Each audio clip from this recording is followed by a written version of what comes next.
My name is Margaret Key, and I'm the market leader for Burson-Marsteller in Korea. And it is a pleasure to be here with all of you today to discuss what I think is a really fascinating subject, social media and HR. 어머니가 한국 사람이에요, so I can speak a little bit of Korean. 근데 in 2008, I left Korea after being in Korea working in public relations for about 10 years. So I went to Hong Kong and I went to Japan. 그래서 전화 왔어요 to think about considering a move back to Korea in 2010년에.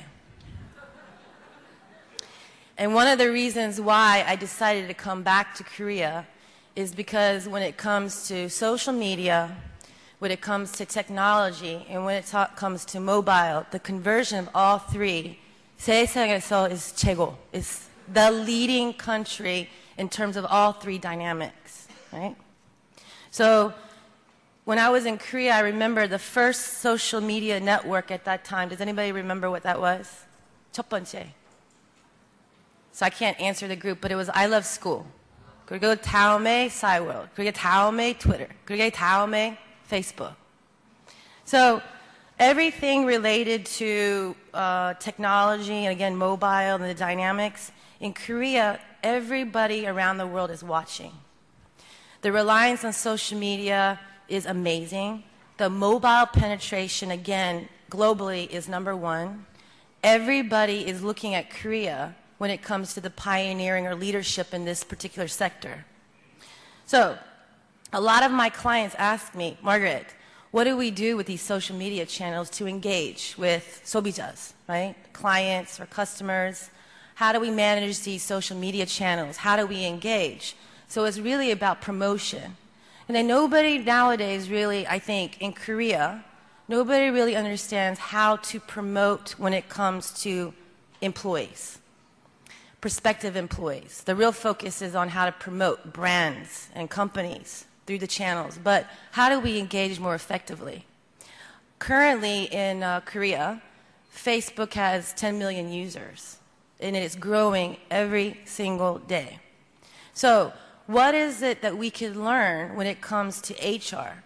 And what is it that we could think when it comes to internal as well as external promotion to engage with your employees as well as your prospective employees? And so today we're very, very fortunate to have the expert in terms of Facebook and HR management, Nagal딘. So a little bit about Mr. Nagal딘 is that he is the head of human resources for Facebook in Asia Pacific. He's moving into his 4th year with Facebook and was one of the first employees to move to Asia representing Facebook. He is passionate about talent and leadership. Over the last 15 years, he's gained progressive global HR experience working for companies like Amazon.com, KLL Tencor, and other MNC brands. Prior to joining Facebook in 2011, he was the director and head of HR for Amazon for both India and Singapore. He also worked with Microland as a head of HR for North American Savant Technologies. He has a master's in personnel management and industrial relations from the London School of Economics. He's a recognized expert. If you 검색 his name in Google, it comes out. And one of the things that I noticed on another social media channel is somebody said that I just left a speech that you did and was very impressed that he's an amazing presenter. So we are very, very fortunate to have you and look forward to you sharing many of your insights with the group today. Thank you.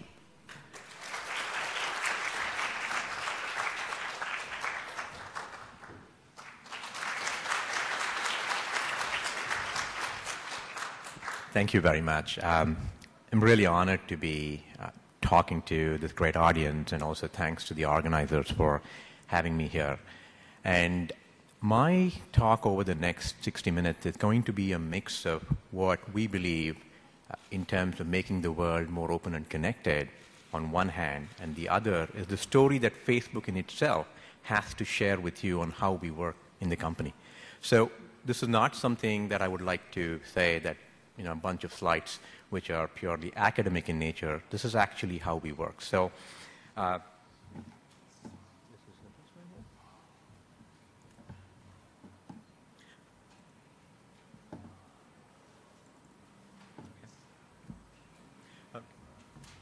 So let me start with a story about 3.5 years ago to this date, about October of 2010.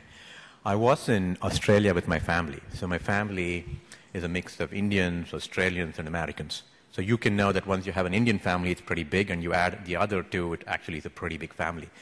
We were doing a road trip from Melbourne to all the way to a place called Alice Springs. We didn't want to go to Alice Springs. It's too far. You would not make it there, but somewhere right in the middle to kind of experience the Australian outback. We took my Australian friends will realize this is like a once-in-a-lifetime road trip. So we had a bunch of camper vans with the family, which had about 8 or 9 people who were between the ages of about 18 to 25, 27. At that time, I was considering an offer from Facebook. Facebook had made me an offer, but I was still thinking about it because I was in an incredibly great company called Amazon.com. I loved what I was doing at Amazon. We were headed back to another role in Seattle, and then this offer came by to be the head of HR for Facebook in Singapore. And when I asked the 40-year-olds and 45-year-olds, my elder brothers and my elder cousins, they were like, yeah, it's a great company. I don't know much about it, but you should stick to Amazon. And then, in the camper van, I asked these 6 to 7 folks who are between 18 to 24. The response I got from them went like this. From, you absolutely have to join Facebook, to, if you don't join Facebook, you're not my uncle anymore, not my cousin anymore, not my brother anymore. So that was the time when I actually looked back and said, I need more data. I need to research this opportunity. This is not another job. This seems to be a company, and this seems to be a kind of a revolution happening with young people who just love what Facebook stands for. So as I started digging deeper into the company, into understanding what it does, I was pleasantly surprised, not only to be deeply, deeply close to the mission of making the world open and connected, but also by the fact that this company does things very differently. In all my 20 years in HR, I haven't seen another company like the one that I see at Facebook in the way work gets done on a daily basis. This is one of the most flat, open, and connected and completely open company that you can think of for young people who kind of really want freedom in the workplace and freedom everywhere else. This is an absolute heaven to be in. So here I am, 35 years old, or plus some more years. I'm just telling you 35. Actually, it's more. Working in a company, with a great company like Amazon, where all I did was, how do you take young people, Gen Yers, that's what we call them, and integrate them into the company? I ran some great programs. I built some great practices. And I'm going into a company where my CEO is 25 years old. So the company is, how do you integrate old people like me into that company? Right? So that's like the massive change. And when I walked into Facebook, I realized there's a fundamental difference that is happening in the world. There's a fundamental change. And what is that? Just so that you know, most Gen Xers, people who are born between maybe 64 and 80, like to start with their family. They always talk about kids. When I was talking with Margaret, the same about her son, my kids, etc. And so these two are my kids. I always like to start with making it a little bit more personal. And kind of let me start by saying what's really different. Now, let's look at technology. It operates in 2 axes. It makes things and it moves things. And when in the axis of moving things, you got moving atoms and moving bits. Fundamentally, moving atoms and moving bits are completely 2 different phenomena. Man, to a large extent, has been so creative and innovative in figuring out how do we use successive technologies to move ourselves and move atoms over years. Started with the horses all the way to the jets, and you can start seeing that line kind of taper off. We're not most likely in the next 10, 20, 30, 40 years, we're not going to see quantum computing to where we can beam ourselves up like beam me up, Scotty, in the popular phrase that you listen. Most likely we've kind of reached the top end of how quickly we can move atoms. But when you moved atoms, when man discovered all these great ways to move atoms, what really happened was you had access to larger markets. That means you had more efficient trading and you had more happiness. So take take our history of evolution, you will realize that as and when you had access to larger markets, you had more trade, the civilization and the country were generally started to become better. Now, we also invented successive technologies for moving information more efficiently over the years. We started with our cave drawings. That's when I always say that man has been social right from the time that we know ourselves as a species, all the way up to the internet and everything else in between. There were some significant changes that happened. The big one was the printing press, when information was easy to disseminate to a large group of people. The next big changes were radio and TV. And the next massive change, the change that I'm so fortunate to have experienced at the beginning, and you are fortunate to be living in it, is the internet. Now, what you saw in the internet for the first 10 to 15 years were links and data. What you did not see was people. And that changed when Facebook and a bunch of other social networks came into picture and made the internet from James Bond 24, which was my internet handle actually when on Yahoo, to actually Madame Nagalndini on Facebook. So that was the anonymity of the internet went away when the social networking sites came to being. And what does that mean for you? So what it means is that once you have access to more information, you have better decisions about those who you interact with and who you do business with and who you are friends with. This is a fundamental change between this slide and what you saw when atoms were moved. So when information moves faster than atoms, when bits move faster than atoms, you just have a much better access to information and much better decision making. Over there it was more trade and more happiness. This is much better decision making about people. So these two things didn't happen at the same time, right? Speed of atoms moved really quickly for the first part of maybe the last 100 years, and it's kind of tapered off. Speed of bits is beginning to massively outgrow the speed of atoms. Now, what does that mean? So when atoms move faster than bits, what we do is we have to bridge that gap with kind of social agreements. So when I land in Korea, because my information hasn't moved faster to the Korean immigration lady who's sitting there is looking at my passport, is making sure I am Madame Nagalndini, is hopefully making sure I don't have any criminal intentions, and will let me in based on the fact that I have this information, this document called the passport. Now, when atoms move faster than bits, we try to bridge that gap with a whole bunch of things like diplomas, and I'm from LSC, and that's because that's available there on the website. But interestingly, this is probably the most important slide for me in the first part of the presentation, because many of us here, not all, I see a bunch of young people, but many of us here were born into an age when atoms moved faster than bits, but we are absolutely living in an age which is just the opposite. What does that mean? If you are in HR, how many people are in HR over here? Can you just raise your hand? In HR functions, a couple of hands going up, maybe 4 or 5. Oh, okay, about 10 of them. If you are in HR and you're using LinkedIn, it's a great site. I love it. LinkedIn to kind of know about people. When you have that candidate in front of you, you pretty much know a lot about that person even before the person has come in. So your ability to make decisions about that person has radically improved than what it was 5 years ago, what it was 10 years ago. Because we are living into that age, or living in that age where information is moving much faster than you. Before you even come, before your physical atoms, which is you, come to the interview, your interviewer to a large extent has some idea about you. You can Google the person, Facebook the person, go on LinkedIn, find out more about that. This has a profound impact on companies. This has a profound impact on how work gets done. Let me tell you how. Let's say that you are the marketing manager of Korean Air or Asiana or any of the airlines. Today, to a large extent, your customers, your travelers, are already talking about their experience continuously on Twitter, on Facebook, on a bunch of other social networks. Now, if you're going to be focused on saying that I will address social media externally, which is, I'll kind of address their comments, I'll kind of address how they're talking about, and I will listen to my customers, and not balance that out with what your employees are saying about your company, your culture, why I should work here, you're creating an imbalance. So when I talk about the impact of social media on HR, you have to look at it in a holistic manner.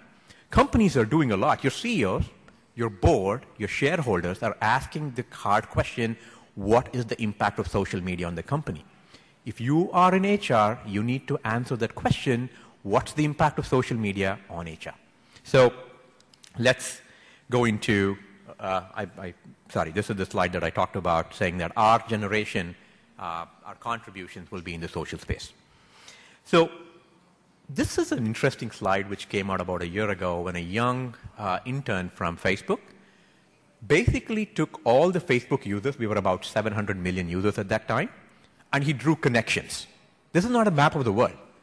What he did was he took all the Facebook users and drew their connections. What he got was a map of the world. So you will see the areas which are lit up is where Facebook was dominant. Areas which are dark, you don't see that in, are where Facebook isn't present. You don't see in China, you don't see much of Central Africa, etc., and there are some other places which are missing. So what it is whether you like it or not, whether you believe social media is a fad or not, we are experiencing an explosion of self-expression and connections. This is the fundamental truth. This is not going away. The way that people are expressing themselves, you could change. You could go from Facebook to Google+, or you could go from Facebook to Instagram, or tomorrow you could go from Instagram to Vine, or from Vine to Twitter. It doesn't matter. People are expressing themselves. And if you fundamentally think that the internet is good, how many of you think that the internet is good overall? Many hands went up, right? How many of you think that social networking is good overall? Little hands down. Okay, I won't get into that. But assuming that if you fundamentally think that internet and social technologies are good, why should it be different in the workplace? Why can't you embrace, or why can't we as a community in HR and as people working, make sure that social media gets represented in the workplace in a way that helps create work and that helps create happiness in the workplace? So this is a slide which just talks about the impact of using social media in the workplace, and if things can be better in a socially connected world, why should workplaces be different? Am I going too fast, too slow? Is it okay? All right, thank you. So what we've learned, we've learned some pretty interesting things out here. So what we've learned is that you, Mr. Employee, you, Miss Employee, we don't expect you to wear your work dress and come to work, just assuming that you have only one dimension. At Facebook, we've learned that you are going to be bombarded and surrounded by things which are important to you, your friends, your family, your brands, and your coworkers. And the big opportunity for HR is how do you use that coworkers piece, those connections between coworkers, and create that connection in the office? How do you create workplaces which are social by design? Do you have a workplace where the CEO says so and everybody else in the organization goes off and does stuff? Or do you have a workplace which is open and connected and where people can share their experiences, which is open for debate, which is open for discourse? In the inaugural speech by the Israeli premier and by a bunch of other very senior people, and by your president, who I'm a really big fan of, the focus has been how do you create an innovative workplace? It is on everybody's mind, whether you're in HR, whether you're a marketing manager, whether you're an engineering manager, whether you're a CEO of a company. This is the number one thing that most people want to think of. You cannot create innovative workplaces without allowing for expressions. You cannot create innovative workplaces, where things are constrained and where people don't have a free flow of idea. To make that happen, let's look at this. The next couple of slides are going to be a snapshot of Facebook in Korea. How many of you over here have used LinkedIn to recruit? Please raise your hands. A couple of them. How many of you here have built brands of your company? Anybody from brands? Not really. Let me give you some really interesting statistics out here on how you can create an employment brand. So let's say that you are a big Korean company and how you can create an employment brand at Facebook. So 1.15 billion people are on Facebook, of which 819 million, sorry, okay, this is, yeah, 819 million use Facebook on mobile every day.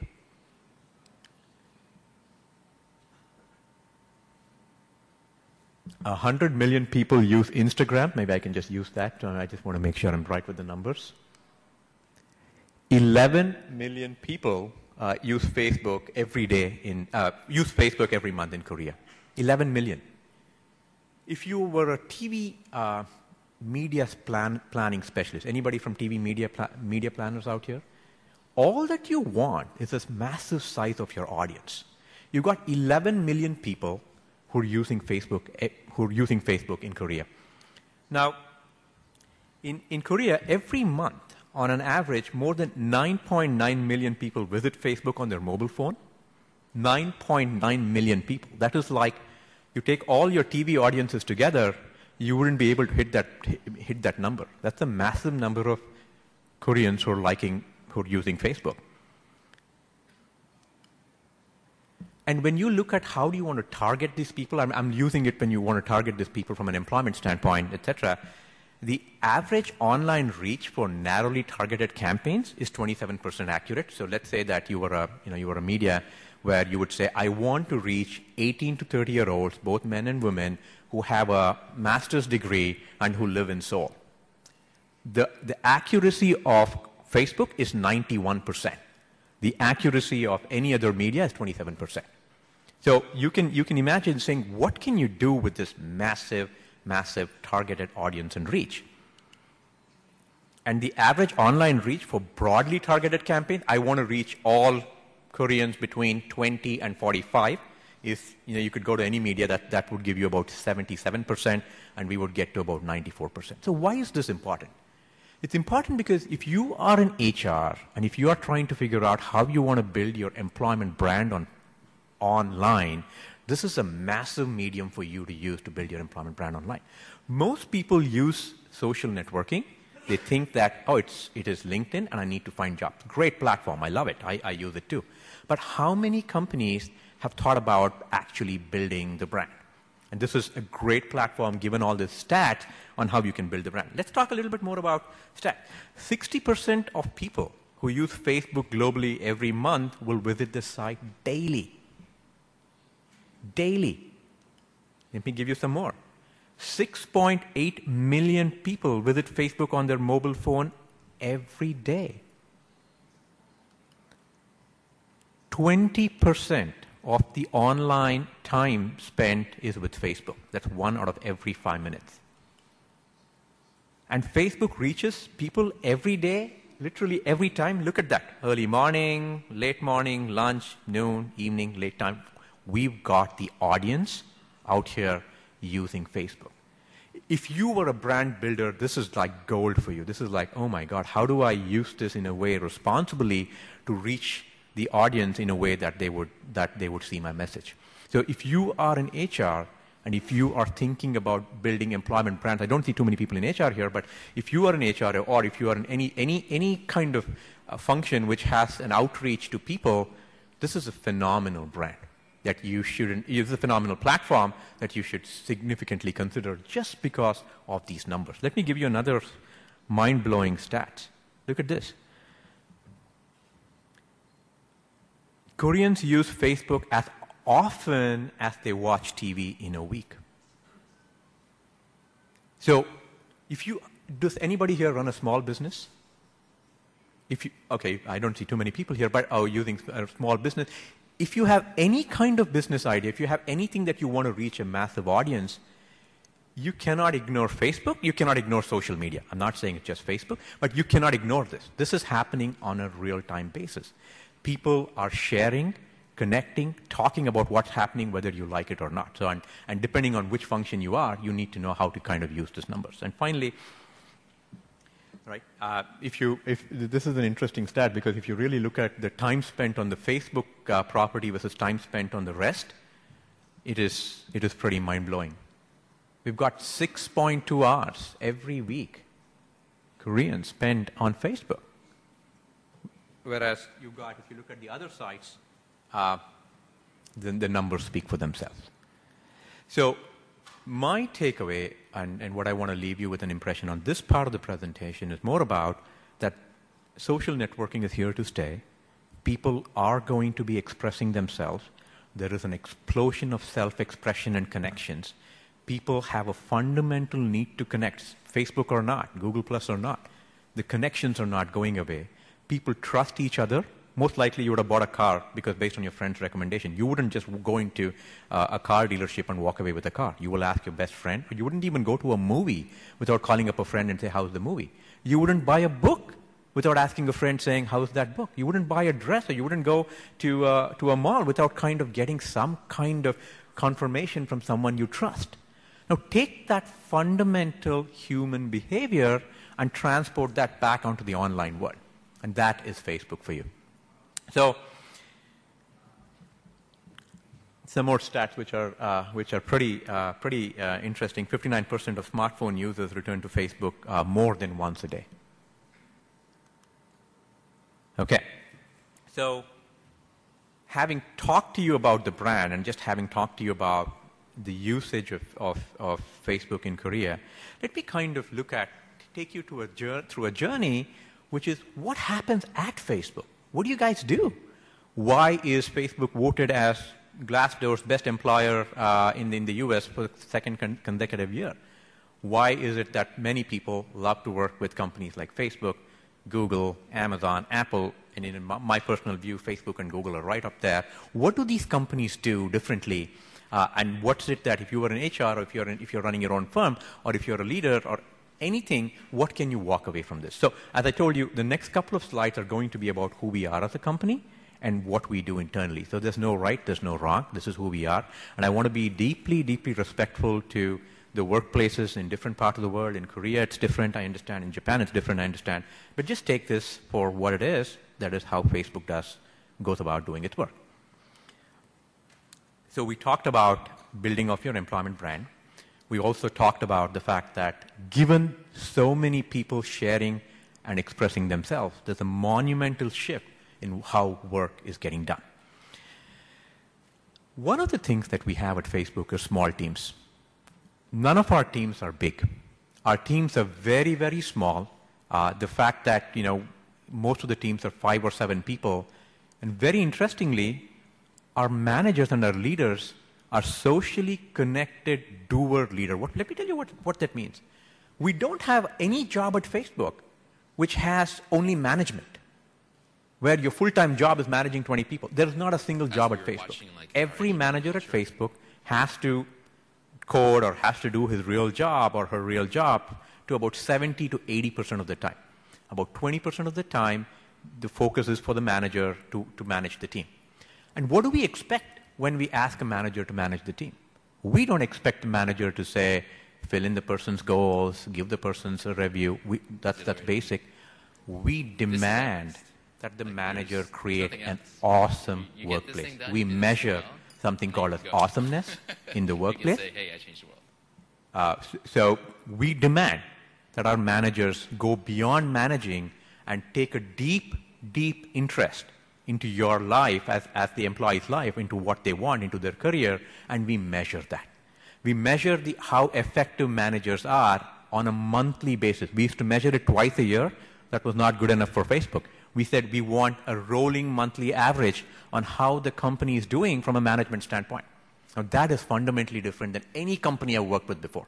As an HR professional, I feel super excited when I have the data, when I know which managers are doing well, which countries are doing well, or which aspects of our managing the business is not going well. So we demand a really high level of expectations and a really high level of output from our managers. Their job is to create a great workplace. So the way we learn is fundamentally very different. Most companies learn when learning is happening through training. We have taken away the whole emphasis on too much classroom training. We have about 10 or 15% of classroom training, and we get Facebookers to teach other Facebookers. We get people to actually work live on our code base. We get people to actually come and socially hack problems. When I say hack, please don't think about it as we are hacking into a website, but we co-create and solve problems together. I want to take you back to your kindergarten days. In your kindergarten days, if you were in a Western setup, most likely you would have been sitting around a table and solving problems together with your other, with your other student. And then you would have a teacher who would give a project and you would do work together. It creates a sense of bonding. It creates a sense of familiarity, and you come up with great work. That's what we do at work. We've basically transposed the whole concept of co-creation into the workplace. We're not about manager give goals, engineers code, somebody else go sell. We're about being missionary driven. We're about saying we're so excited to connect 1 billion people on Facebook. Our second big push, which came about 2 months ago, was when Mark Zuckerberg announced through internet.org, saying, how will we get the next 5 billion people? I walk into Facebook because I have an incredibly, incredibly lovely manager. She sits back in Menlo Park in California, but she's deeply interested about what's happening in my life.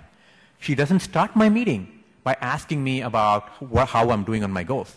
We talk on Facebook on how our kids are doing, what's happening in Singapore, what's happening in a whole bunch of things before we actually go there. So we have taken a fundamental fact as truth, that you, Mr. Employee, are not just an employee. You're coming in with your full background of your family, of your friends, of your coworkers at work, and we should respect that. Now, I want to play the video. This is a 2-minute video which just talks about how we work at Facebook and how we create products and services, which is very, very different from most other companies. Can you play the video, please? As we were watching our engineering culture take shape, we found that some of the best products that we've ever shipped arose from just like a single night's effort.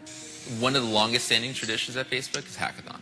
Hackathons are all-night coding events. Totally free time to build whatever you like. So everybody sort of pulls together into little small teams. It's cool to be in a very mixed environment, not just like super academic types, but also the more hacker type. One product that I worked on was video. But I remember thinking to myself, having just a video camera built into our laptops, wouldn't it be great if you could just like record a video and send it to someone, your mother for Mother's Day, or to your girlfriend just to wish her a good night, not blasting a video across the entire internet.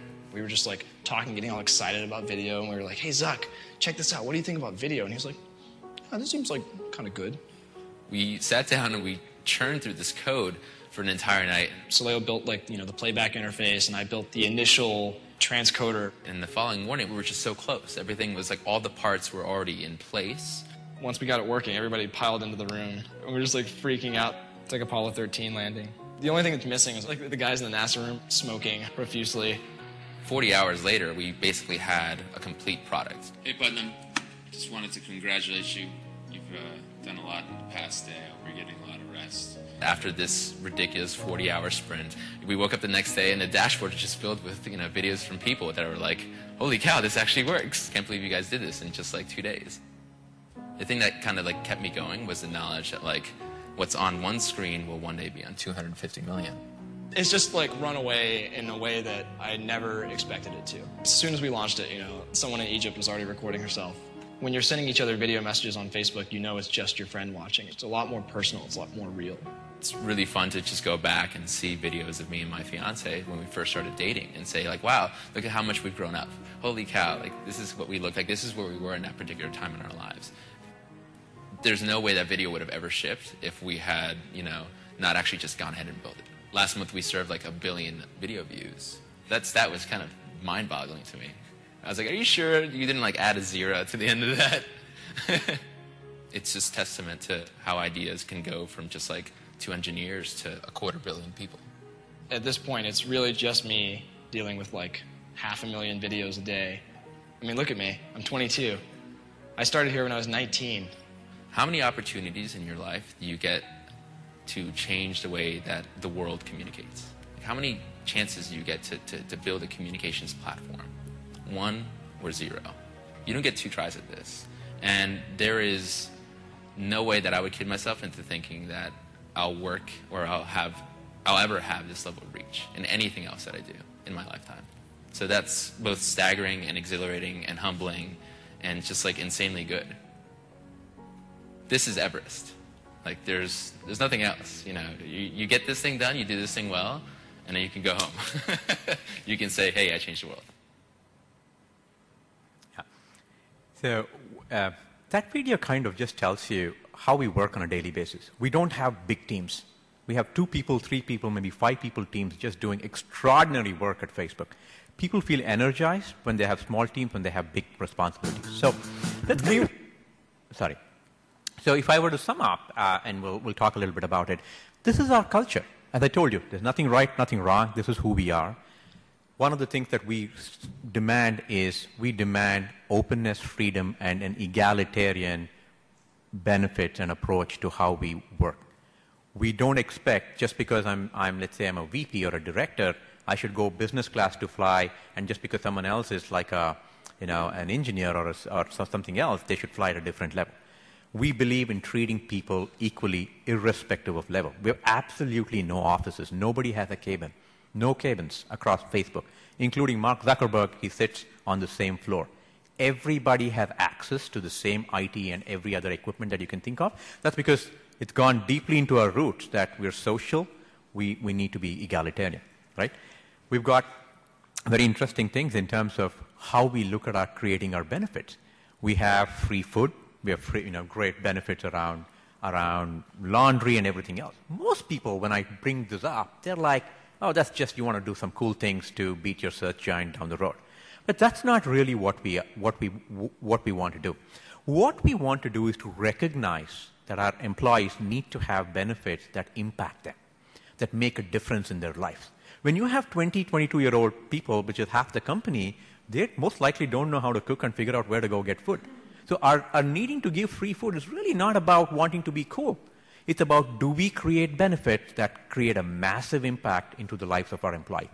We're so deeply, deeply connected and concerned with how do our employees fare when they come to work that we constantly keep asking them, saying, how can we do better than this? How can we do better than this? So that's also another way, just from a social standpoint, which is basically dialogue and exchanging information in getting that feedback. Our intrinsic motivators are something like this. One of the things that you will experience at Facebook is an incredible culture of giving direct feedback. Many people, when they come from big companies, are surprised at how intense and direct and eventually how uplifting this feedback can be. We're a company which thrives on saying that we're very open about feedback. We'll tell you where you're creating a great impact. We'll tell you areas that you need to get better at. We'll give you very, very clear, measurable examples where you can actually make a difference. Just think about it. When you go to a workplace, you don't need to figure out what your boss is thinking. Oh, my boss said this that day. Maybe she means it this way. Maybe she means it that way. All that is out of the window. You give me straight feedback how I'm doing. I will go and implement that. That is what we expect, and that is what we promise to employees when they come. And that is what we demand, and I demand in HR from my managers, saying, if you have a problem with the employee, don't come to me in HR first. Go tell the employee they're not, or there is some shortcomings. So we have taken away this guesswork of the right political thing to do and the seniority and you have to behave in a certain way to allowing people to be who they are. Again, I'm not saying that's the right thing or wrong thing. It might work in some cultures, it might not, but it's really, really worked for us. When people vote Facebook as the best place to be, there's just one thing that keeps coming out over and over again is the freedom to be who you want to be. That's what we are. The other thing which the video talked about was the hacker culture.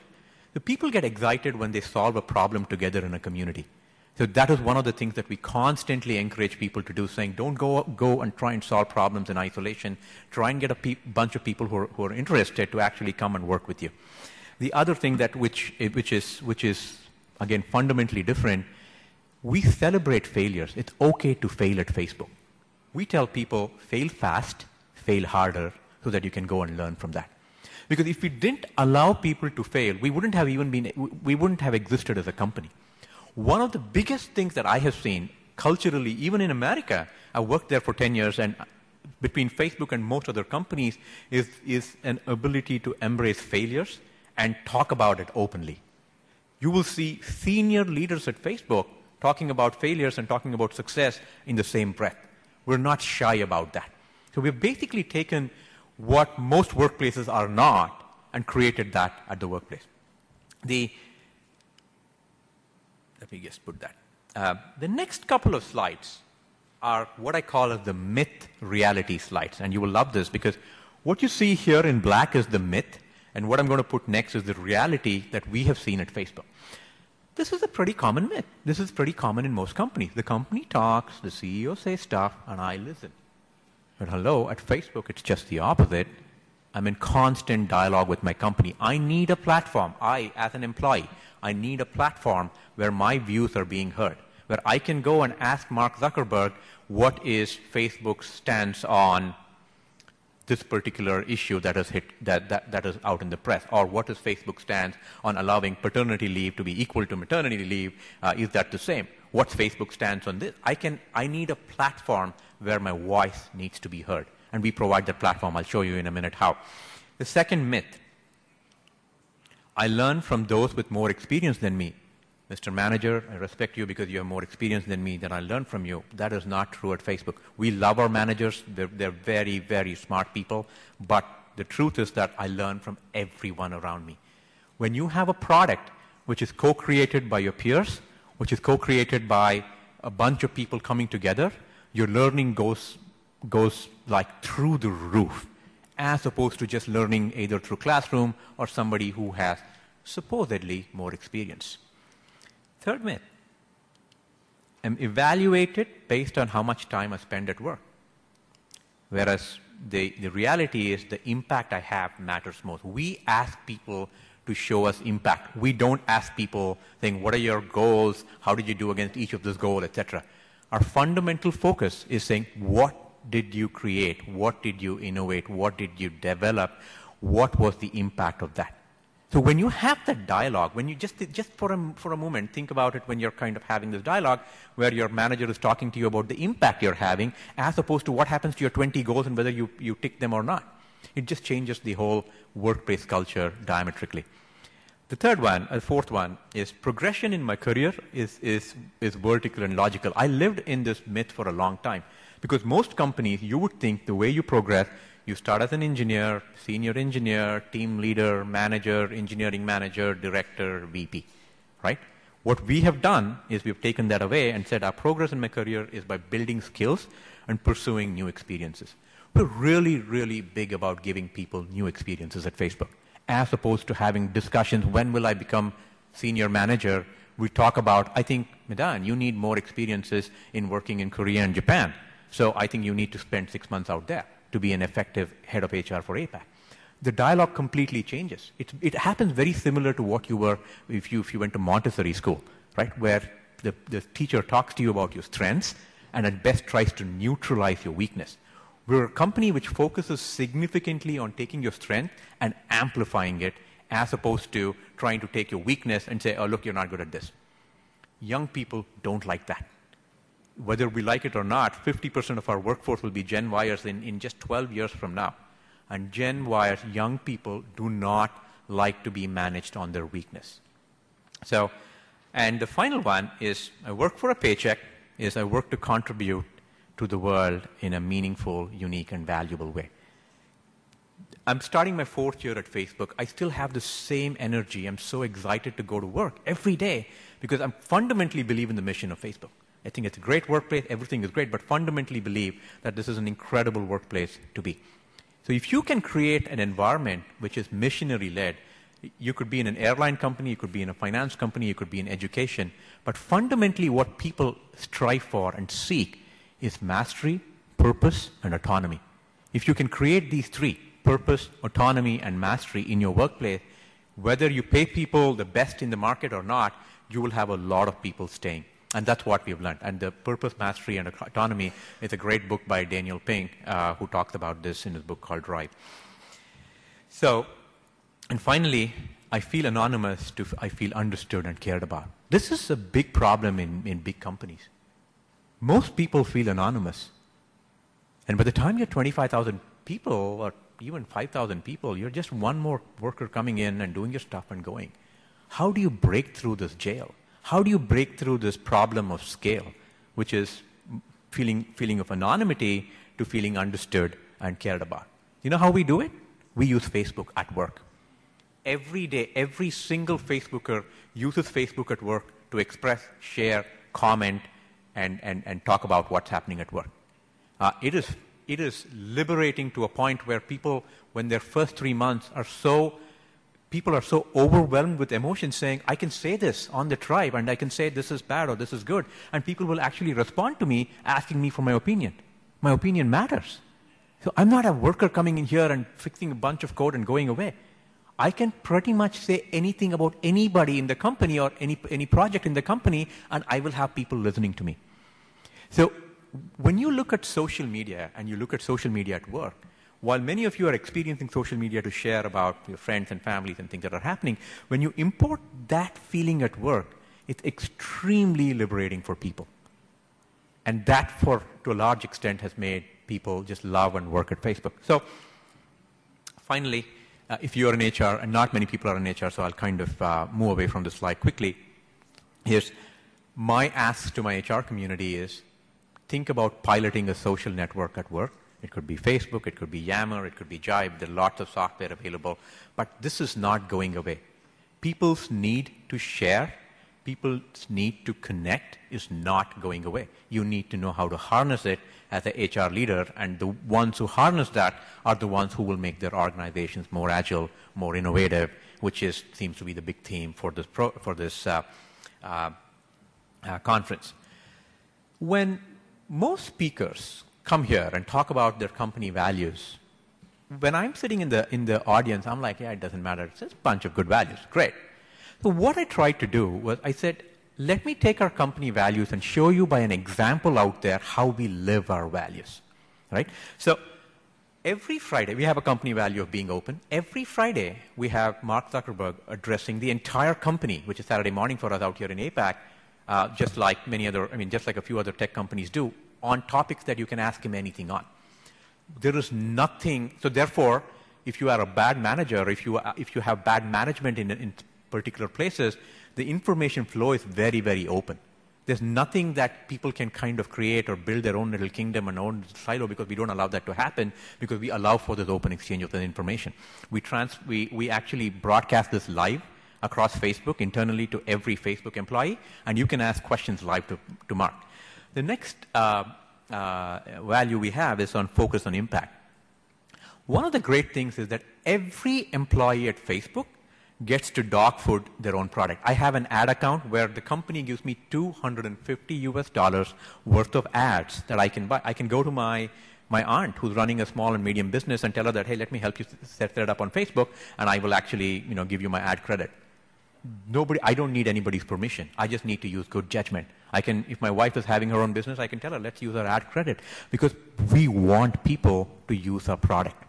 Just think about how many companies which create incredible products allow people to kind of dog food it or use it on a daily basis. It's not possible in every company, but as far as it's possible, we have kind of said, look, this is what we want to do.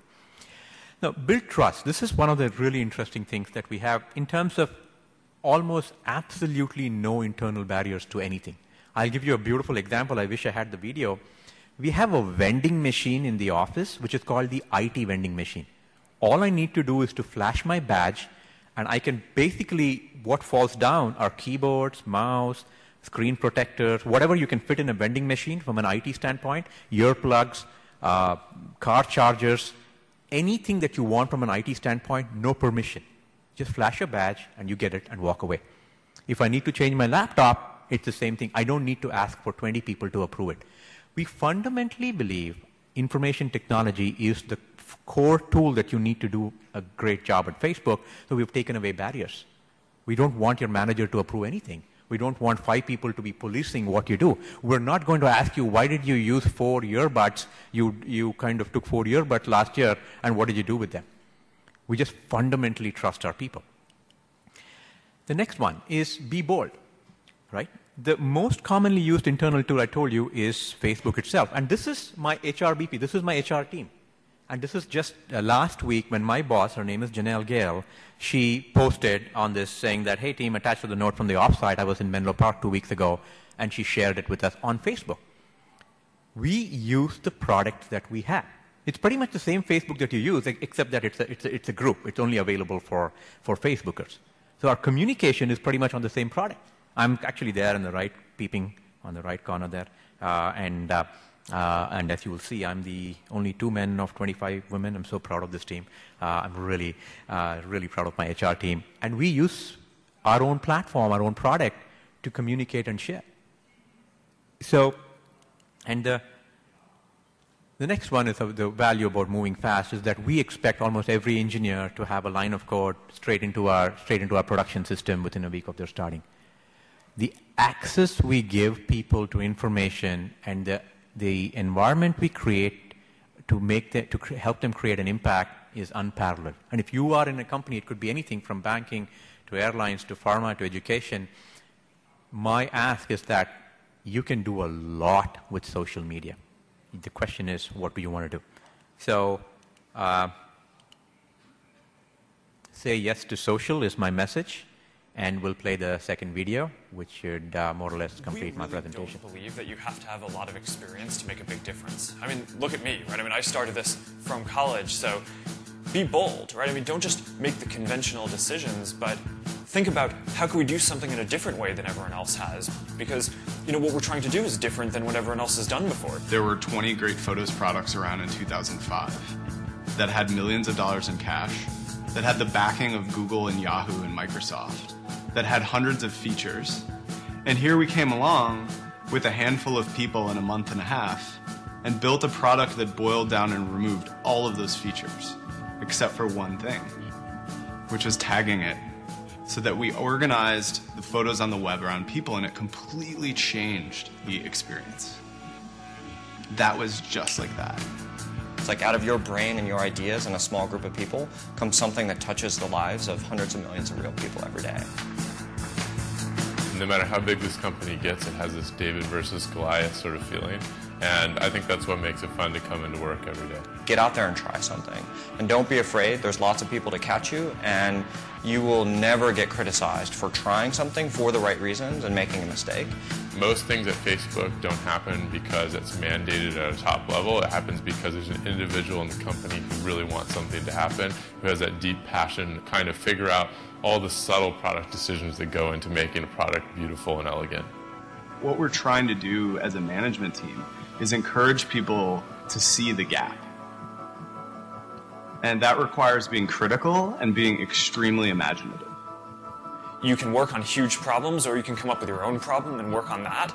Then you can really have a big impact. It's really early, right? I mean, if you look at the type of information that people share, it's all very simple, right? And the amount of context that people can have about the world around them, the type of sharing that people want to be able to do, the type of things that you want to be able to learn about people around you, it's really just getting started.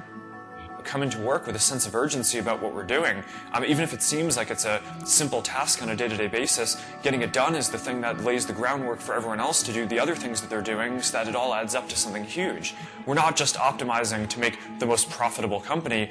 We want to do something that's really good in the world. I see all the things that Facebook has done, from people who have donated organs to complete strangers, to people who have adopted babies through Facebook, to people that have fought for peace in elections like the Iranian election.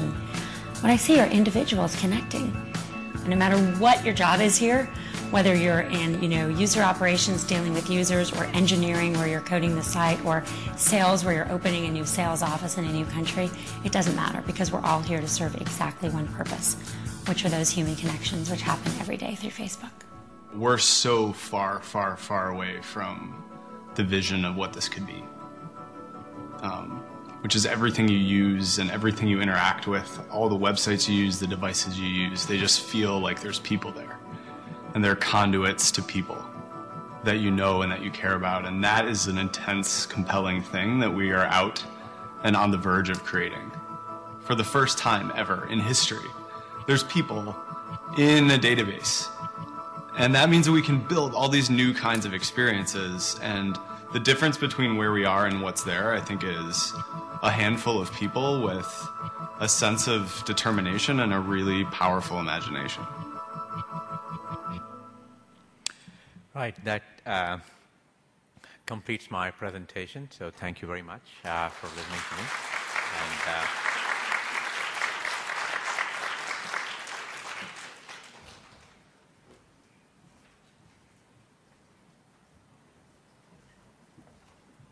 Thank you. 재밌었어요. We have about 25-30 minutes for questions, and if you're like me, it was a very powerful presentation. So to summarize some key points or takeaways, but they're also really kind of influencing how everybody in this room is also connecting. I think Sheryl Sandberg's final comment in the video about the unique connections was something that resonated with me in terms of the presentation. The idea of what we believe to think about the company workplace and what the reality is. How many of you have actually thought about the paycheck versus the purpose or mission for what you're doing? And so I think that today, for myself personally, I learned a lot. And I know that for the group as well, you did too. Does anybody have any questions at this point? And I'd like to also say, please give him the questions related to HR or social media or Facebook. Things related to how many 주식 Mark Zuckerberg has may not be the most appropriate question. So I open up the floor for any questions at this point.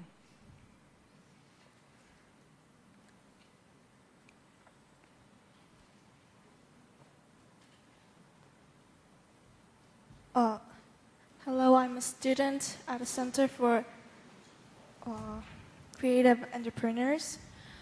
I really enjoy your presentation about, I felt that social media is very important for having a good culture in the workplace, but what my question is that Korea has a very strict kind of workplace cultures. It is also shown in schools or everywhere in our society. So if you want to implement this kind of good culture, good sharing culture in a society like Korea, what do you think you will do to make a culture like these? Yeah, that's a really interesting question. And I have seen the challenge companies have when they try to implement a really bold culture like this in countries which are fundamentally, they operate very differently. Korea, Japan, India, many parts of Southeast Asia have different ways in which the workplace works. Now, I think it needs to fundamentally start with saying, are you, as a company, willing to be more open and connected with your workforce? Do you find the need to actually change the way work is getting done in your company? If there is no need, if the company has no need, then it's going to be very, very disruptive for the company to do this. But if you are being constantly pressurized by the markets, by your competitors who are doing much better than you, then this is a chance for you to think about saying, I think we need to start hearing things happen at the workplace. To a large extent, we have many cultures where I think Korea and Japan are the two countries in the world where you still have, it's tenure-based, it's based on seniority, etc. And that is changing. But the fact is that if you believe that you're a global company and you have these incredible global headwinds in front of you, the simplest way to do it would be actually to create a small Facebook group, which is a private group, and see and pilot what happens with that group. So don't try and do anything big, don't try and do anything grandiose, but start with a small group of 30, 40 people, maybe the manager and his or her direct, and see how the interactions happen at Facebook or happen on it could be Google+, it could be any social network. And once you learn from that as to what works and what doesn't, then start implementing it in different parts of the company. I have seen companies which actually embrace this, do it very well when they take a small group and learn from that, share that with a larger group, and then either go buy a social networking software, which is enterprise class, like Yammer or Jive, or even Salesforce, or use Facebook to create small groups and work. For example, there is an advertising company where the country head has a Facebook group of all the people in his country because the company is not yet ready to embrace. So what they do is they basically post pictures of what the billboards and advertisers they see when they travel to see how their competition is doing better than them. So if let's say that they have Citibank as an account, and then let's say Amex has a really good ad or something that catches their eye, they actually post saying, look, Amex seems to have done a great job on this, and get people to share and connect and comment. That itself is a good way for the leader to get feedback. So the simple way to do it is pilot, use something which is free. Don't try and buy any software. I mean, it's not worth it right away. You got a thing like Facebook and Google+, both are free. Use one of them and see how it works at your company. And then you will start seeing the moment you allow people to express in a non-threatening environment, you will see how much of creativity spurts that is actually there. Once you can measure that, maybe then get more sponsors to do that. Next question, here in the front.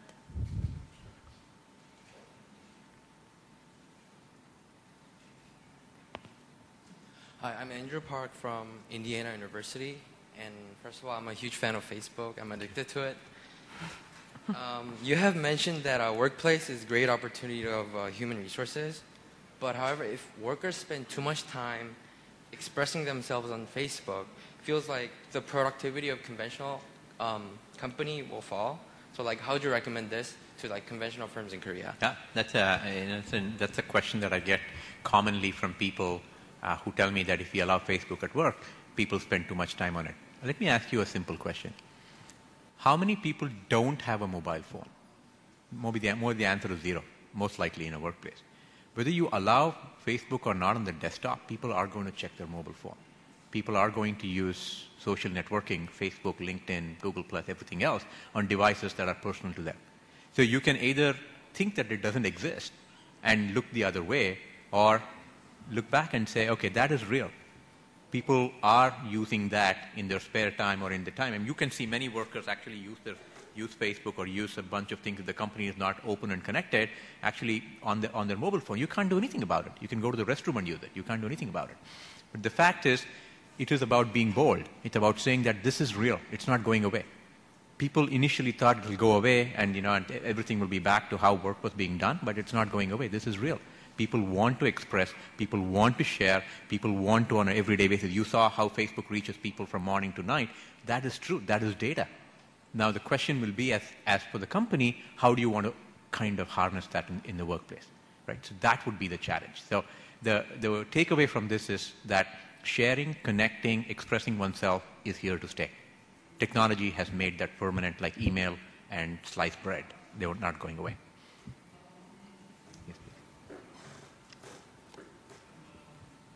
네, 감사합니다.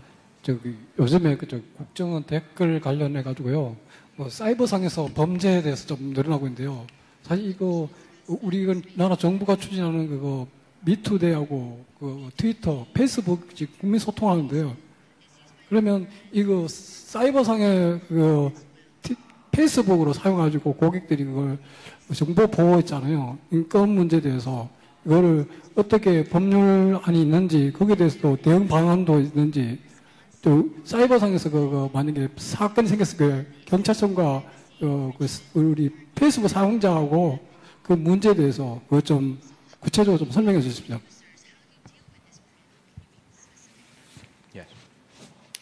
Thank you for your question.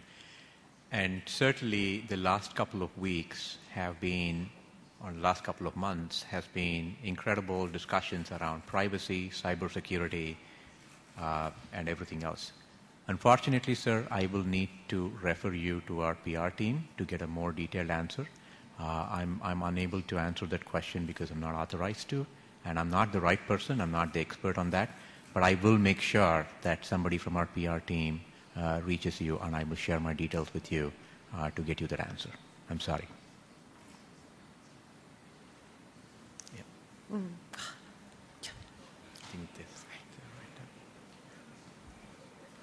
Yeah, right here. Yeah, anybody, whoever. I think there's somebody in the back who was raising the... Oh. Hello, I'm a student from Creative Entrepreneur Umpalos, and thanks for your presentation, and I was happy to listen about Facebook, which is my hobby. What I want to ask you about is, you said that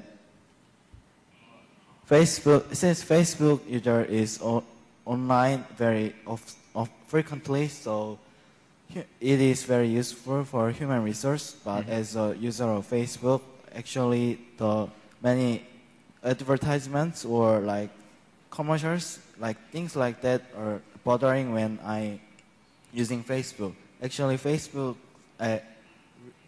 fundamental reason, the reason for using Facebook is actually social networking, but actually this advertising actually bothers this meaning. So I want to listen about your opinion between this balance. Sure. I can share a little bit about what I personally think. I think in any digital media that you use, or anything that you use, be it a newspaper, be it TV that you consume, any digital media that you consume, you are going to be faced with different brands and different marketeers wanting to get in front of you. The question is really not about what is Facebook's stance on this, but the question for me is about how relevant are the messages that brands are giving to you. When you open a newspaper, or when you watch TV, the advertising that comes to you may or may not be relevant. So you are a young man. What if the TV advertising was about a face or a hair care product for women? It might not be relevant for you. What advertising should do is to put the relevant messages to you in front of you.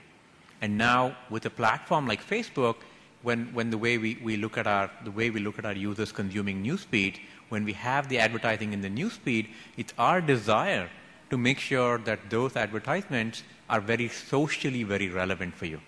Are things that are relevant for you. Think because of the targeting power that we saw on Facebook that I originally showed in terms of how rich the environment and the platform is for advertisers to reach the right set of audiences.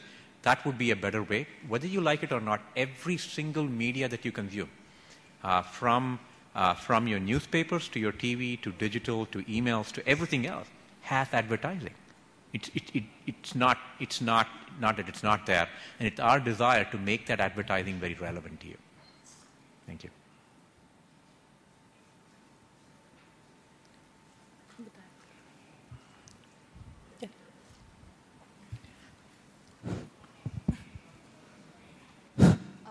Thank you. I'm from the same community as he was as well, creative entrepreneur Phyllis, and I wanted to ask is in an internal point of view of using social media in the workplace, it's a very open and horizontal kind of point of view of cooperation and working, and it's kind of very liberal in the term of using social media, and I wanted to ask if this being too liberal can also be a problem, and if there is there any solutions to solve it? Looks like you studied in America, but then you kind of put the liberal piece together. I love that. Absolutely, it is liberal. We're very, very proud of it being liberal. We're very proud of it being egalitarian. I think there is an argument you can make on the scale of it being too liberal or not. But what's kind of fundamental is egalitarian, which is just available, the platform being available for anybody and everybody. So what to your question in terms of saying that if it's too liberal, is it going to affect workplaces or not? Answer is absolutely yes. It would affect workplaces which are not too liberal or which are highly, highly regulated. If you're a bank, you cannot be having social networking the way that I just talked about, right? Your regulators will come and shut you down. You cannot be talking about what's happening in the bank openly because there are certain regulations that you have. But the point is that, which goes back to what I'm saying, is people are not stopping sharing. People continue to share, continue to comment, continue to express themselves. So the point is, how much of that do you want to allow in the workplace, and how much of that do you want to ignore? So that would be that is the takeaway point, because then the rest of it, is it liberal, is it egalitarian, is it kind of a little it's only relevant for young people, may not be for a bunch of Gen Xers. You can make multiple arguments on that spectrum, but what's really real is that people share and people connect. I saw a question in the back. Yes, the gentleman in the back.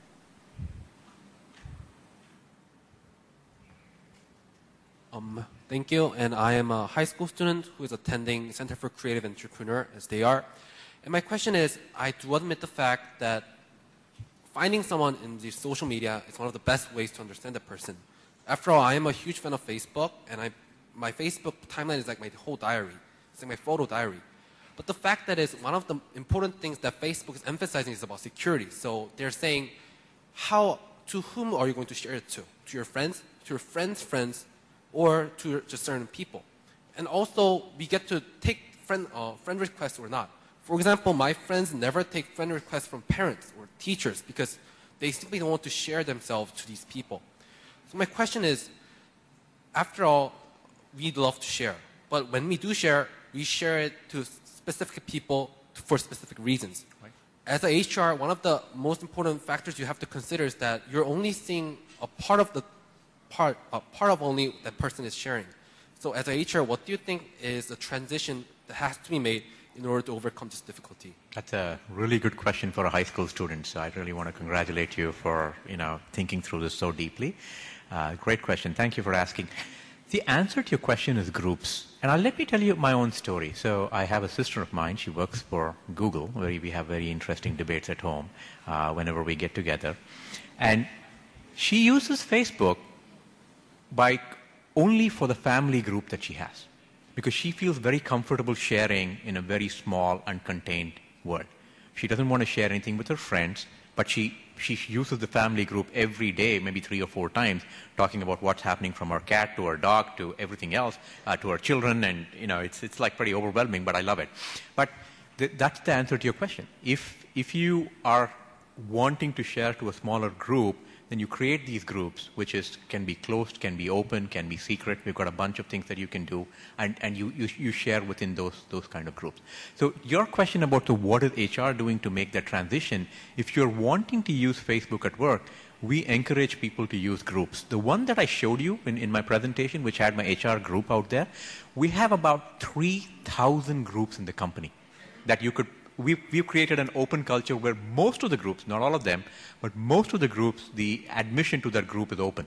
You can pretty much go and add yourself to that group. But there are some groups where the permission is based on who you are, whether you're relevant to work on this project or not. So I would encourage you to actually go and check the groups features, and then you will see how well that you can create a contained boundary about people that you want to share different levels of details with. For example, the group that I have on my Facebook page, which is my London School of Economics group, I share a whole bunch of different things, then I share it with everybody else.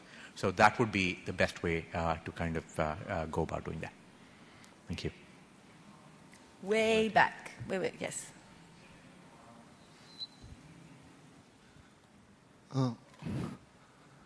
My name is Ace Chan, working for defense industry in Korea. Please, give me a favor. I have a complex question, so I will ask you in Korean. Please, go ahead. 제가 지금 그 회사에서 인사제도를 설계하고 있습니다. 근데 그 지금 발표해 주신 내용을 보면서 그 페이스북이 갖고 있는 비전이나 아니면 핵심 가치나 그런 것들로 동기부여를 해서 많이 열정적으로 일하고 있는 부분은 충분히 이해를 하는데요. 아직 한국적인 문화에서는 너무 아이디어라는 얘기입니다. 그래서 그런 거 외에 페이스북도 아마 그 기존의 굉장히 전통적인 인사제도를 갖고 있을 거라고 생각이 됩니다. 어느 정도는. 그리고 그게 아마 소셜미디어 부분 쪽에서도 영향력을 갖고 있을 거라고 생각이 되는데 그 제도에 대해서 조금 갖고 있다면 어떤 것인지 좀 설명해 주셨으면 좋겠습니다. Thank you. That's a great question to balance what I'm saying from a libertarian standpoint to saying what's traditional about Facebook. We have a lot of traditional things, especially when it comes to how we measure performance. Especially when it comes to different levels. We believe that levels are important. While we believe openness is very, very important, we have different levels at Facebook, and you progress, but we don't focus too much on your progression on levels as much as we focus on the kind of experience that you have. When we look at our benefits, we make sure that we are not creating something that's completely different from the market.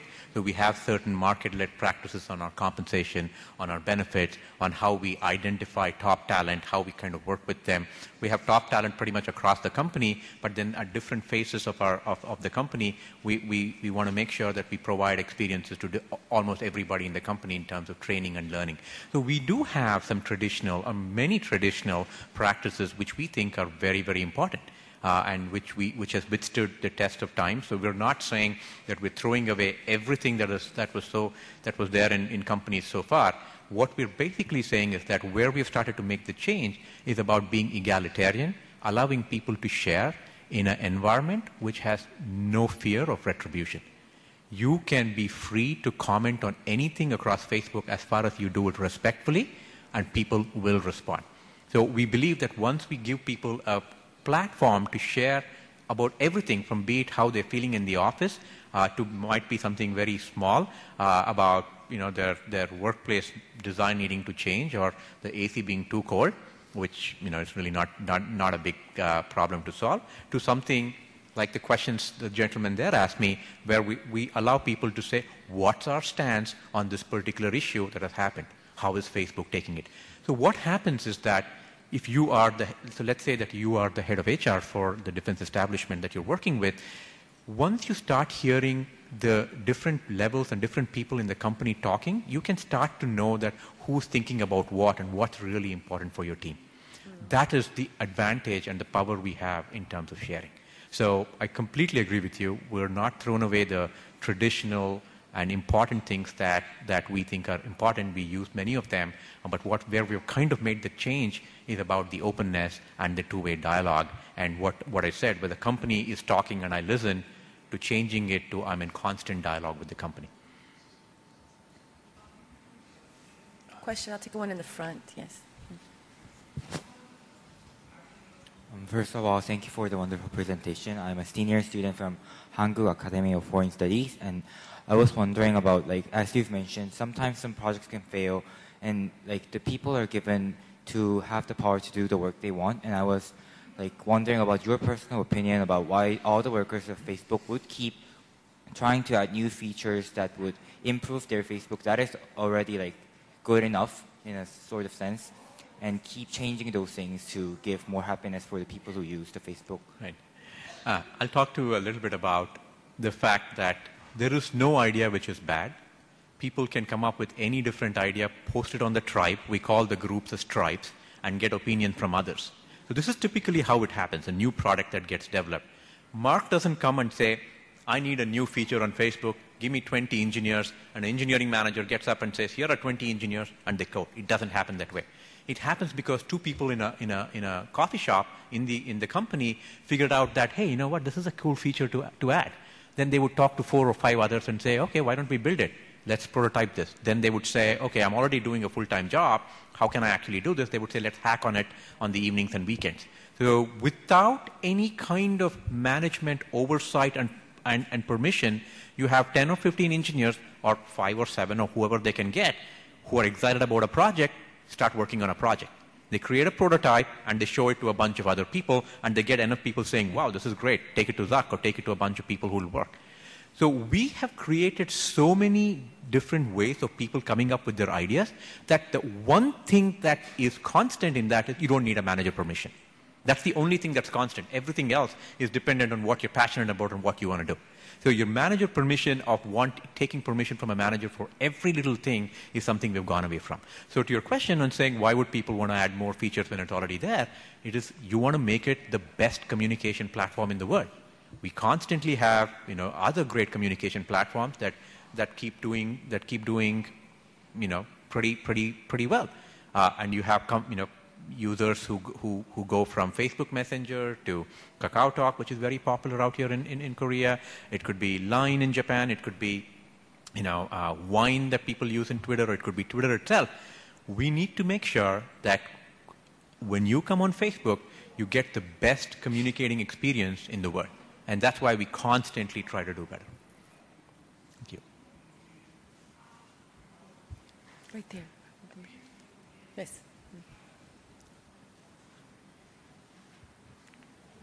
Thank you for your good lecture, and I'm very sorry to ask the correct question. I say in Korean. Sure. 그 페이스북이 회사 내에서 좋은 소통 기구로 움직일 수 있다는 거 알겠습니다. 예컨대 더 많은 소통을 할 수가 있고 또 상하 관계없이 얘기할 수 있는 것 같아요. 근데 문제가 두 가지 있을 것 같습니다. 첫 번째는 페이스북이 점점 무거워진다는 건데요. 2009년도에 페이스북은 되게 간결하고 빨라요. 근데 그 이후로 뭐 광고라든가 게임 같은 게 들어가기 시작하면서 이게 무거워지고 점차 뭔가 불필요한 기능이 많아지거든요. 그래서 과연 페이스북이 그 최적화된 없는 소통 기구인가에 대해서 좀 생각해 봐야 될 것 같고요. 두 번째 문제가는 어떤 거냐면 그 정보의 질 문제입니다.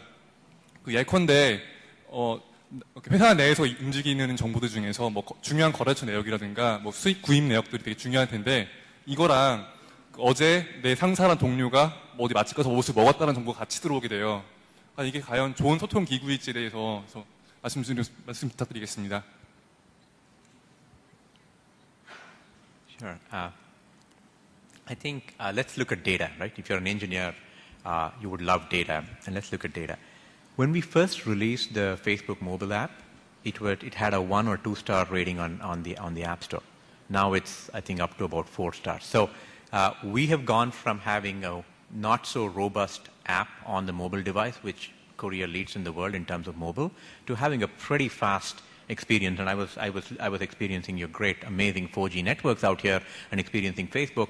It seems to work very well. But if there are improvements, I'm more happy to take that feedback on what you think we could improve on, and I can get somebody to respond back to you.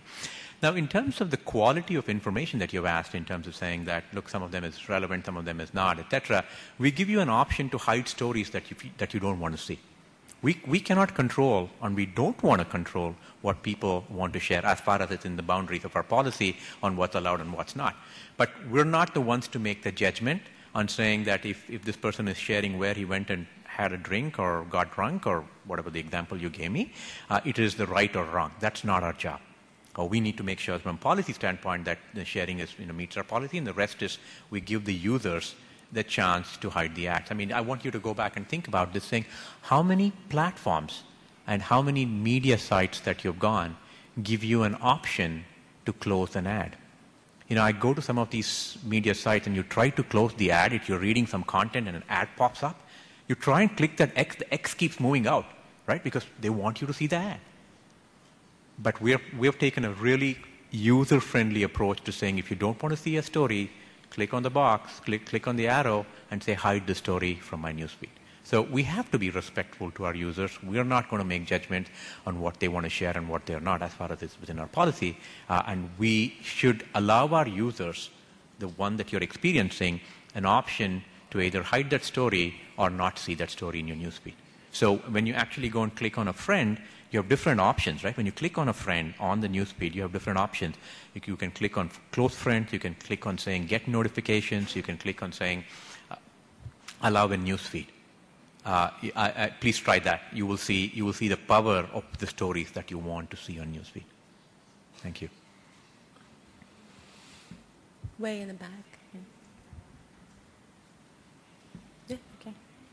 예, 안녕하세요. 저는 로펌 인사팀에서 일하고 있고요. 한국말로 좀 질문을 드리겠습니다. 아까 페이스북은 이제 평등주의에 입각해가지고 업무를 하고 있는 거에 대해서 잘 들었는데, 그럼 과연 그 업무에 대해서 나중에 그 업무 평가나 성과에 대해서는 어떻게 어떤 기준으로 어떻게 분배가 되는지 좀 알고 싶습니다. Sure. Yeah. Sure. Right. I would not go into details about how compensation, etc. is done, but I can tell you that we certainly tell people how they're doing, and we certainly let people know how they're performing against expected, against the impact that we expect them to make. So egalitarianism doesn't mean that we treat everybody, whether you're performing well or not, at the same. We treat them the same. We give them the same respect, give them the same access to benefits, give them the same access to our workplace, but we don't give them the same message about how they're doing, right? Young people and people at Facebook want feedback. They want to know if they're doing well. They want to know if they're creating an impact, and they want to hear that. And at Facebook, what we do is we not only allow the manager to give feedback based on what he or she is seeing, but we allow the employee to ask for peer feedback from all the other employees. You can pretty much pick anybody you want to ask feedback from. Let's say that I work with you on a project. I can send you a note and say, give me feedback on how I've done. It's all in our system. So we certainly make that differentiation when it comes to telling people how they've done, but where the egalitarianism and where the commonality comes is about how we treat them at work. We're all treated the same.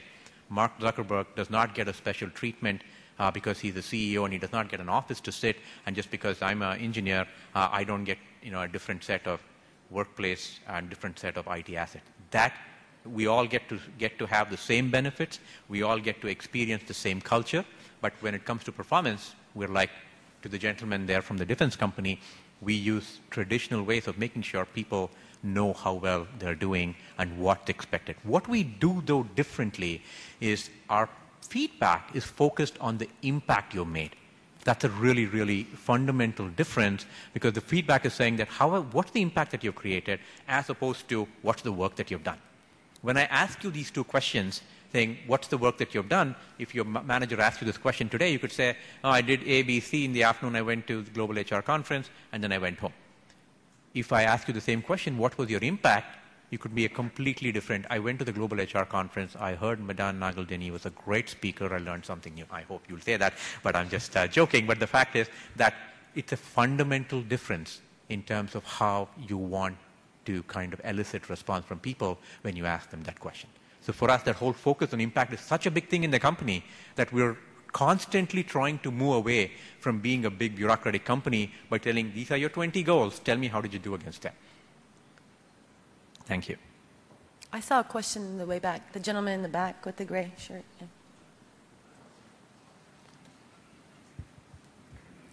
Thank you.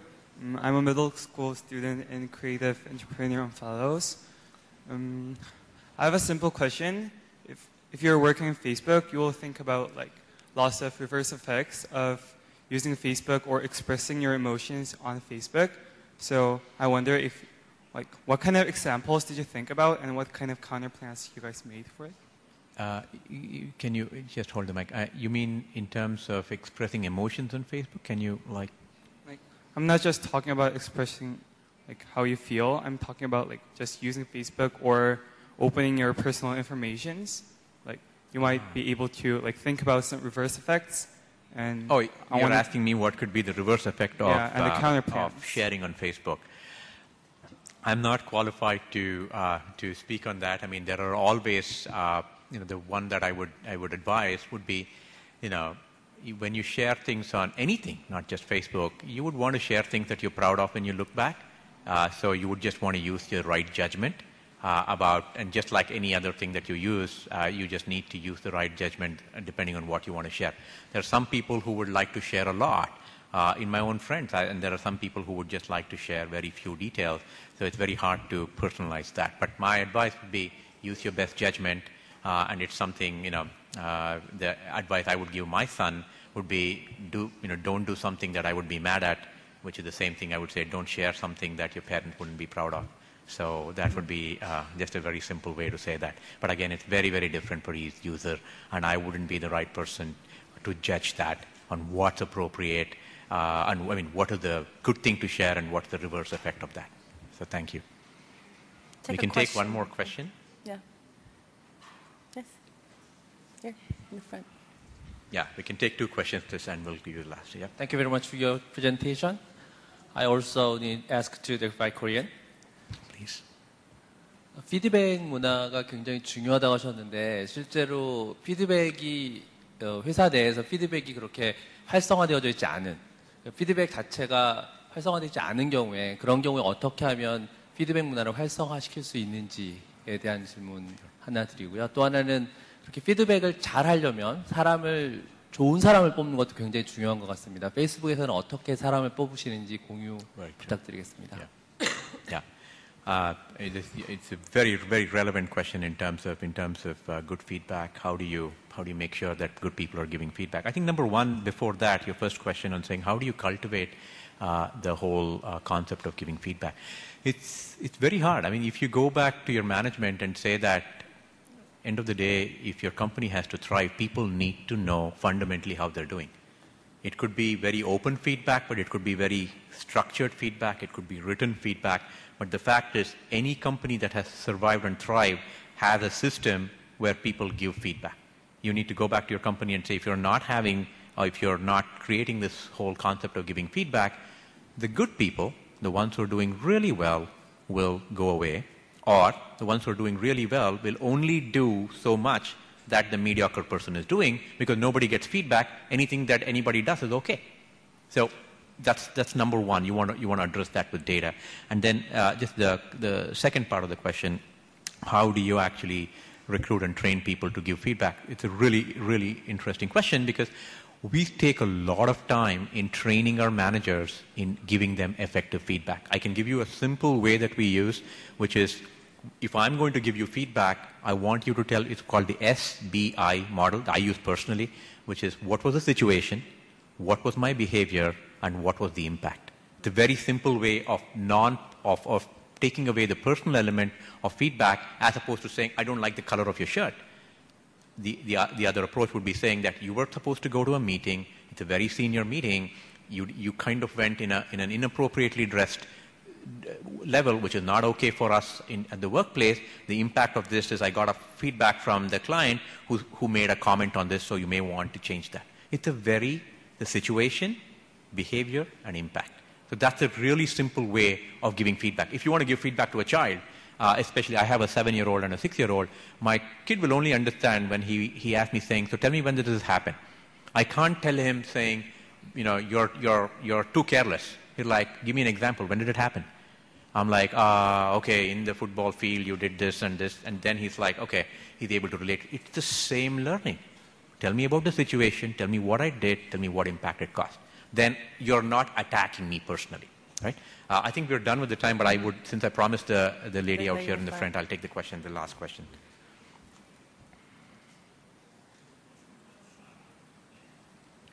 Yeah, Thank I can hear you. For your time. I'm a university student, and considering on Facebook, I was thinking about 2 ideas, and I want to ask, how do you think about using those ideas on Facebook? And the first idea is that I know Facebook is based on the I will just speak in Korean. Yeah, please go ahead. 첫 번째는 이제 페이스북이 그 친구의 친구라는 그런 신뢰 관계를 기반으로 해서 이제 사람들을 엮어주고 있는데, 그러니까 친구의 친구라는 것보다도 어떤 사람은 만약에 내가 A에 관심이 있으면은 A에 관심이 있는 사람들도 이제 통해서 알고 싶고 그 그룹을 형성하고 싶어 하는데, 그렇게 자기가 많이 관심 있어 하는 그러한 데이터를 기반으로 친구를 추천해주는 기능이 있으면 어떨까라고 생각을 했습니다. 그래서 지금은 친구의 친구나 이제 친구의 친구만 이제 추천이 되는데, 이제 관심 있는 분야를 데이터로 이제 정리가 된다면은 그게 어떨까 생각을 해봤고요. 또 다른 거 하나는 이제 페이스북 같은 경우에는 온라인상에서 이제 관계를 형성하는 거에 되게 잘 발달된 그런 플랫폼이라고 생각하는데, 대부분의 사람들이 전화할 때도 너 보고 싶다라고 얘기를 하잖아요. 그 말은 이제 그 말로 소통하는 건 어느 정도 이제 한계가 있어서 직접 보고 싶다는 말인데, 그런 이제 애플 스토어처럼 그러니까 뭐 장소를 실제로 오프라인으로 만들어서 페이스북에서 형성된 관계를 이제 뭐 실제로 이제 만날 수 있는 그런 기관 같은 거를 실제로 이제 만들어서 연결해주는 그런 거는 어떨지, 아니면은 이런 식으로 오프라인으로 비즈니스를 확장시킬 그런 플랜이 있으신지 물어보고 싶습니다. 감사합니다. Sure. Thank you. Very good suggestions. Just in terms of, I liked your first suggestion of what you're basically saying is saying that apart from recommending friends and friends of friends, recommend areas of interest and a bunch of other things so you can meet different people. Right now it allows you to only network with friends and friends of friends. Thank you for the suggestion. Very interesting. I think on the second aspect, I think we are a communications platform. We're not in the physical world. We are in the internet, in the virtual world. So I don't know of any plans of having Facebook meetup places, so I don't think there is anything there, but certainly a feedback that I can take back to the team. Thank you. And I also want to thank the amazing interpreter out there. Thank you, ma'am, for your wonderful translation from Korean to English. And I deeply apologize that I cannot speak Korean, but I will make it a point to learn. Thank you very much. 감사합니다. Thank you.